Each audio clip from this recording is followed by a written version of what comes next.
What's up mga ka-Big Bites? Coach Tim, may mga inamin after manalo sa Phoenix. Pero bago ka sana magpatuloy sa panunood ay huwag mong kalimutang mag-subscribe sa aking YouTube channel. May isang breaking news lang tayo sandali tungkol sa Magnolia Hotshots, dahil naglabas ng balita ang mga legit na source, at sinasabing papalitan na daw nila ang kanilang malakas na import na si Glenn Robinson III. Sobrang nakakagulat ito dahil maganda naman ang pinapakita niya. Medyo slow start siguro siya dahil nangangapa pa.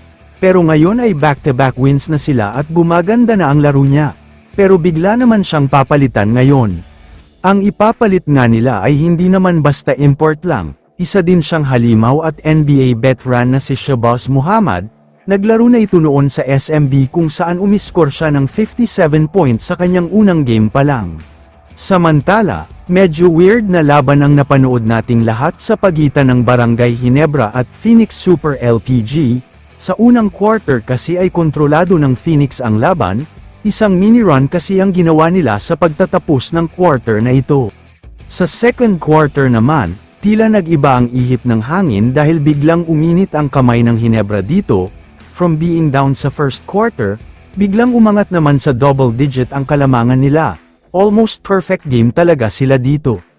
Sa simula ng third quarter ay nagpatuloy ang mainit na shooting ng Barangay Ginebra, pinangunahan sila ni Justin Brownlee na nakatatlong tres sa quarter na ito, kaya naman umabot na sa 20 points ang kalamangan nila.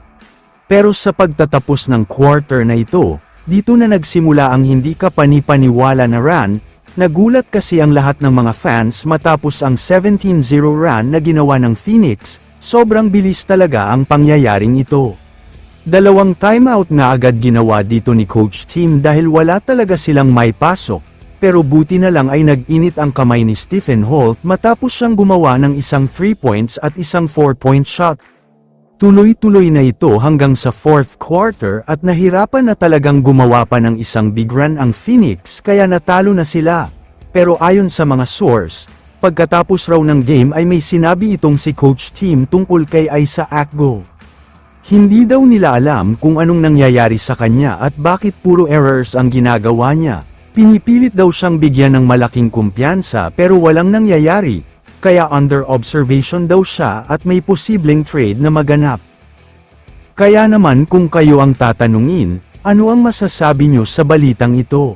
I-comment mo naman ang opinion mo tungkol sa tanong na ito. Dito na muna nagtatapos ang video na ito. Maraming salamat sa panunood mga ka-Big Bites. God bless sa inyong lahat.